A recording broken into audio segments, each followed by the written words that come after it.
त्यांच्या पोट भरण्याचं साधन काहीतरी म्हणूनसाठी आपण रस्त्यावर जे काही उद्योग व्यवसाय करत आहोत त्यांना एक स्थानिक जागा मिळावी ह्या अनुषंगाने त्यांनी पाऊल उचललेलं. पण कुठलंही पाऊल उचलताना सहजासहजी कोणालाही ते भेटत नसतं, थोडा संघर्ष करावा लागतो.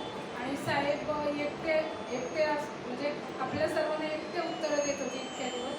तेव्हा आता असं ते बोलले की मॅडम आपण सगळे एकत्र येऊया आणि सगळे जण मिळून विचार केला तर काहीतरी करू शकतं. त्यासाठी त्यांनी मला बोलवलं आणि सांगितलं. तेव्हा एक कमिटी निर्माण झाल्यानंतर साहेबांना कुठे जायचं झालं किंवा पुढे जाऊन कुठला मंत्राशी आपल्याला बोलावं लागलं किंवा उपोषण करावं लागलं तरी त्यासाठी आपण सर्वांनी एकत्र यायला हवं. कारण आपण नुसतं म्हणतो की आयर साहेबांना आम्ही हे केलंय, आम्ही केलंय, काय करतात काय माहीत, पण कधी पण सर्वांनी एकत्र आलं तर काहीतरी घडतं.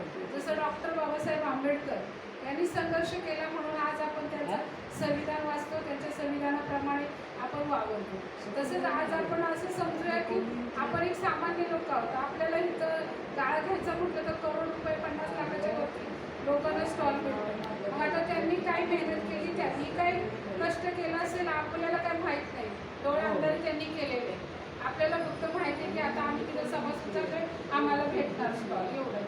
पण आणि त्याच्यासाठी आपल्याला पण थोडाफार वेळ दिला पाहिजे. कुठल्या ऑफिसला वगैरे जाताना 10-12 जण इथं जायला पाहिजे, तेव्हा कुठेतरी काहीतरी घडेल. आणि जर तुम्ही नुसते प्रश्न उत्तरच मागत बसला तर आयती उत्तर मला वाटतं भेटणार नाही. आणि मी अध्यक्ष म्हणून थोडंसं बोलते आता, नंतर पुढचं बोलेल.